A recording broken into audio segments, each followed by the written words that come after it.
ओह हाय, वो एक्चुअली मैं थोड़ा सेंसेक्स और निफ्टी के लेवल्स देख रहा था। Welcome to our new series learn with Upstox, जहां हम इन्वेस्टिंग को बहुत ही सिंपल और आसान बना देंगे।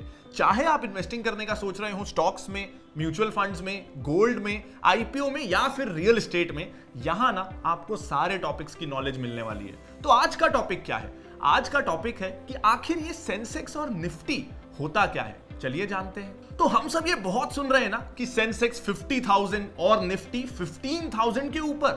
क्या होता है इसका मतलब? कैसे होता है रोज ऊपर और नीचे? इससे हमें क्या पता चलता है? इसको इंटरप्रेट कैसे करते हैं और ये क्यों इंपॉर्टेंट है?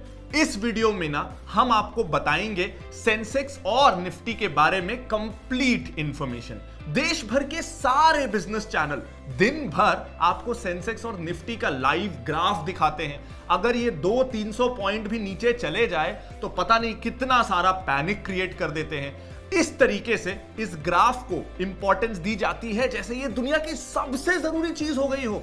तो चलिए सबसे पहले ये जानते हैं कि ये सेंसेक्स और निफ्टी आखिर होता क्या है। लेकिन सबसे पहले ना इसे एक एग्जाम्पल से समझते हैं। इलेक्शन के रिजल्ट से पहले एग्जिट पोल्स आते हैं। तो ये एग्जिट पोल्स आखिर क्यों आते हैं? ताकि आपको एक रफ आइडिया हो जाए कि ये इलेक्शन किस तरफ जा रहा है। बट क्या ये एग्जिट पोल हर बार सही होते हैं? ऐसा जरूरी नहीं है।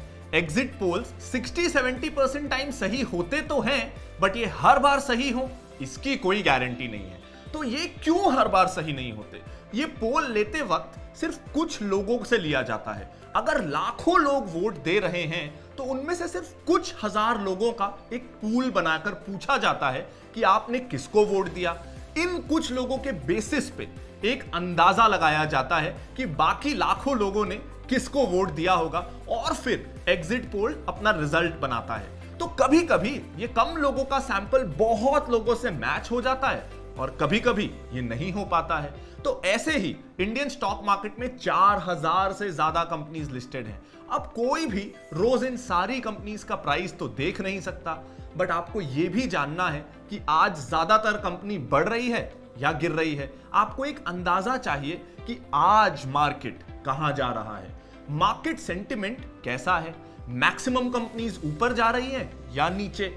तो यहां सेंसेक्स और निफ्टी हमारे काम आते हैं। ये एक तरह का एग्जिट पोल है जो कि एक छोटे सैंपल साइज से ये प्रिडिक्ट करने की कोशिश कर रहा है कि ज्यादातर कंपनीज ऊपर बढ़ रही हैं या फिर नीचे गिर रही हैं। एक ओवरऑल मार्केट डायरेक्शन ये आपको बता देता है। तो सेंसेक्स एक 30 कंपनीज का पूल है और निफ्टी 50 कंपनीज का पूल है। ये दोनों एक ओपिनियन देते हैं कि on a given day market किस तरफ जा रहा है।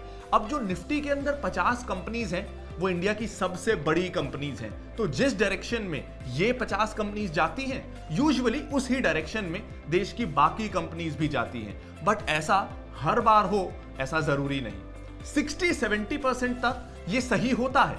याद रहे कि ये सेंसेक्स और निफ्टी ना 100% रिलायबल नहीं है। ये सिर्फ आपको प्रिडिक्ट करने के लिए या आपको एक ओवरऑल आइडिया देने के लिए है कि जनरल मार्केट ट्रेंड किस तरफ है। तो अब हम जानते हैं कि सेंसेक्स और निफ्टी बनता कैसे है। जैसा कि हमने जाना कि सेंसेक्स में टॉप 30 कंपनीज हैं और निफ्टी में टॉप 50 कंपनीज। तो अगर सेंसेक्स की पहले बात करें तो उसमें ना टॉप 30 कंपनीज हैं according to free market capital. तो अब पहले समझते हैं कि मार्केट कैप क्या होता है। सपोज एक कंपनी है जिसके मार्केट में एक शेयर 50 रुपए का है और इस कंपनी के टोटल नंबर ऑफ शेयर्स हैं 1000।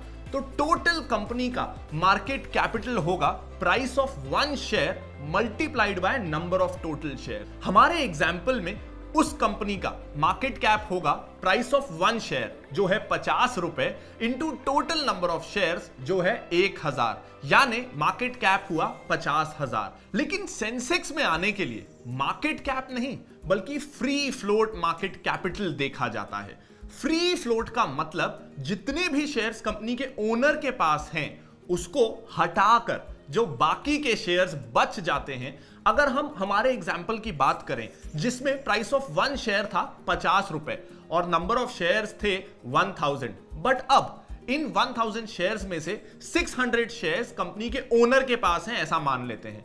तो फ्री फ्लोट मार्केट कैप देखते वक्त टोटल नंबर ऑफ शेयर्स में से ये 600 शेयर्स डिडक्ट हो जाएंगे और कंपनी का फ्री फ्लोट मार्केट कैपिटल होगा 1000 माइनस 600 इंटू 50 जो होता है 20,000। Total number of shares minus number of shares of owners multiplied by price of 1 share. तो सेंसेक्स में वो 30 कंपनियां हैं जिनका इंडिया में फ्री फ्लोट मार्केट कैपिटल सबसे ज्यादा है। ये 30 कंपनियों के इस ग्रुप को ही बेसिकली सेंसेक्स बोला जाता है। ये सारी कंपनीज डिफरेंट सेक्टर्स को बिलोंग करती हैं। इंडिया में सबसे ज्यादा सेंसेक्स में वेटेज ना फाइनेंशियल सर्विसेज का है, जिसमें बैंक्स और एनबीएफसीज आते हैं, और उसके बाद आईटी कंपनीज का भी एक अच्छा खासा वेटेज है, और बाकी सेक्टर्स से भी कंपनियां मिलकर सेंसेक्स फॉर्म करती हैं। अब ये सारी कंपनीज किसी दिन कितना ऊपर या नीचे होती हैं उस पर डिपेंड करता है कि उस दिन सेंसेक्स कितना फ्लक्चुएट होगा। वैसे ही निफ्टी में इंडिया की टॉप 50 कंपनीज हैं according to free float market cap. तो सेंसेक्स और निफ्टी में मेन डिफरेंस ये है कि सेंसेक्स में 30 कंपनीज हैं और निफ्टी में 50 कंपनीज, और इसी कारण ये दोनों एग्जैक्ट सेम मूवमेंट नहीं करती। अगर किसी दिन सेंसेक्स 1% ऊपर है तो हो सकता है कि निफ्टी ना उस दिन 0.5% ही ऊपर जाए, क्योंकि उसमें 20 कंपनियां ज्यादा हैं और उसका मूवमेंट उन 20 कंपनीज पे भी डिपेंड करता है। तो अब हमने ये तो जान लिया कि ये इंडेक्स, सेंसेक्स और निफ्टी हमारा बहुत सारा टाइम बचाते हैं और एक मार्केट का आउटलुक देते हैं जो कि टू एन एक्सटेंट रिलायबल होता है।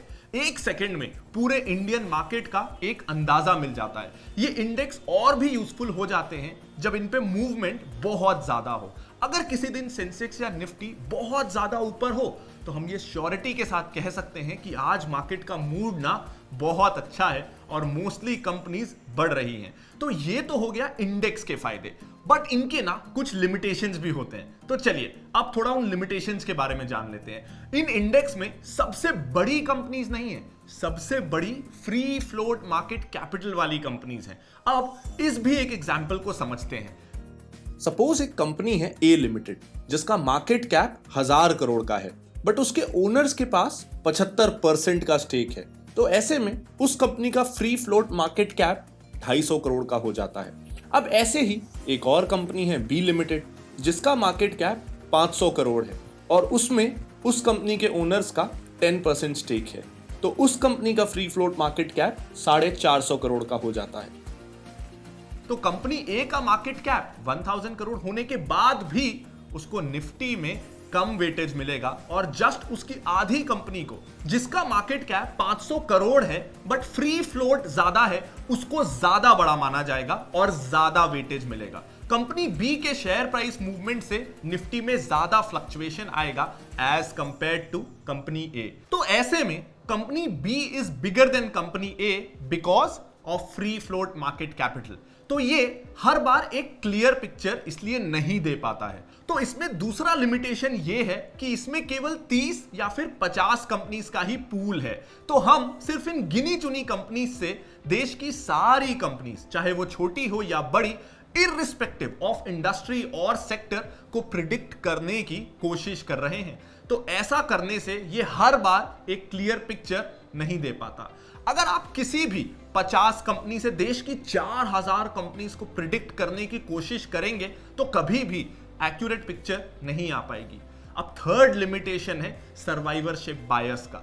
अगर सेंसेक्स की 30 कंपनीज अच्छा परफॉर्म ना करें और उसके रिजल्ट्स खराब आने लगे तो पहले कुछ दिन तो सेंसेक्स गिरेगा, फिर जब वो कंपनीज लगातार गिरती ही रहें तो उन 30 कंपनीज को सेंसेक्स से हटा दिया जाएगा।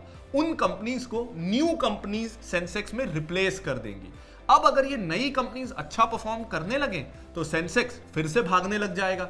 अब क्योंकि इंडेक्स में देश की सबसे बड़ी बड़ी कंपनीज होती हैं, तो जो अपने इंडस्ट्री में लीडर्स हैं और उनका देश में जाना माना नाम है, चांसेस इस बात के ज्यादा हैं कि वो अच्छा ही परफॉर्म करे। बट जो नीचे की कंपनीज हैं उनमें ग्रोथ ना आए या फिर ग्रोथ स्लो हो। बट ऐसी सिचुएशन में भी सेंसेक्स तो बढ़ेगा तो ये ट्रू पिक्चर कई बार नहीं दिखा पाता। अगर कोई सेंसेक्स की कंपनी अच्छा परफॉर्म नहीं कर रही तो उसे रिप्लेस कर दिया जाता है और उसके बदले न्यू कंपनी जो बेटर परफॉर्म कर रही हो उसे लाया जाता है। ये एक तरह का रिवीजन है जो कि हर क्वार्टर किया जाता है। जैसे ही कोई कंपनी बुरा परफॉर्म करने लगे उसे नेक्स्ट क्वार्टर में हटा दिया जाता है। तो सेंसेक्स या निफ्टी हमें सिर्फ विनर्स का डेटा प्रेजेंट करते हैं। जैसे ही कोई विनर बुरा परफॉर्म करने लगे उसे नेक्स्ट विनर से रिप्लेस कर दो। ऐसा करने से एक बबल क्रिएट होता है कि सब कुछ अच्छा चल रहा है। यही एक कारण है कि कई बार हमें ऐसा भी लगता है कि सेंसेक्स कहां का कहां पहुंच गया और मेरा पोर्टफोलियो वो तो वहीं का वहीं है। सेंसेक्स में सिर्फ वही कंपनीज होती हैं जो उस दौरान अच्छा परफॉर्म कर रही हो। जैसे ही उनका शेयर या परफॉर्मेंस गिरेगा उन्हें हटा दिया जाएगा। तो ऐसे में एक समझदारी की बात यह भी होगी कि अपना रिटर्न हर बार इंडेक्स से कंपेयर ना करें, क्योंकि उसमें तो हैं ही टेम्पररी विनर्स। तो क्या सेंसेक्स या निफ्टी की कंपनीज के शेयर्स खरीदने से आपको अच्छा प्रॉफिट होगा? देखिए, इंडेक्स में वही कंपनीज हैं जो कि पास्ट में अच्छा परफॉर्म की है। पिछले 3 महीनों में जिस कंपनी ने बेस्ट रिजल्ट दिया वो सेंसेक्स में शामिल हो जाती है। तो अगर आपको कोई कंपनी इंडेक्स में आने के बाद पसंद आ रही है तब तक वो कंपनी मोस्ट प्रोबेबली बहुत एक्सपेंसिव हो जाती है। उसमें अब शायद उतना ग्रोथ पोटेंशियल या वैल्यू ना बचे। अगर आप उस कंपनी में एंटर होना चाहते हैं तो वो ऑलरेडी हो सकता है कुछ हद तक ओवर प्राइस्ड हो, क्योंकि अब वो वेल डिस्कवर्ड है। अगर आप विनर्स को पहले ही आइडेंटिफाई कर सकते हैं तो ही आपको बहुत ज्यादा फायदा होगा। कभी भी विनर्स के पीछे पीछे ना भागें। रेस में भी ना कौन सा घोड़ा जीतेगा ये पहले से ही जानने में ही बड़ा प्रॉफिट होता है, ना कि जीते हुए घोड़े के पीछे पीछे भागने से। तो अगर आप ये सोच सकते हैं कि अगले साल कौन सी कंपनी सेंसेक्स में आएगी तो आपको जरूर अच्छा प्रॉफिट हो सकता है। एक बार वो सेंसेक्स में आ जाए फिर उसमें पैसे लगाने से हर बार आपको रिटर्न्स बहुत अच्छे नहीं मिलने वाले। तो वैल्यू इसमें ही है कि पहले से ऐसे स्टॉक्स को आप आइडेंटिफाई करने की कोशिश करें। कभी भी अपने पोर्टफोलियो रिटर्न्स को सेंसेक्स या निफ्टी से मीडियम या शॉर्ट टर्म में कंपेयर ना करें। हमेशा क्वालिटी स्टॉक्स रिसर्च करने में ही अपना पूरा फोकस लगाएं। स्मॉल कैप और मिड कैप कैटेगरी में आज भी बहुत सारे अंडरवैल्यूड स्टॉक्स हैं जो आज से कुछ साल बाद शायद सेंसेक्स या निफ्टी में शामिल भी हो सकते हैं। आई होप कि ये वीडियो आपको पसंद आया होगा। अगर हाँ तो इस वीडियो को लाइक करना बिल्कुल मत भूलिएगा और अपने दोस्तों और फैमिली मेंबर्स के साथ भी आप इसे जरूर शेयर कर सकते हैं। और अगर आप इस तरह के और वीडियोस देखना चाहते हैं तो प्लीज इस चैनल को सब्सक्राइब कर दीजिएगा ताकि फ्यूचर के सारे वीडियोस का नोटिफिकेशन आपको मिलता रहे। Thank you.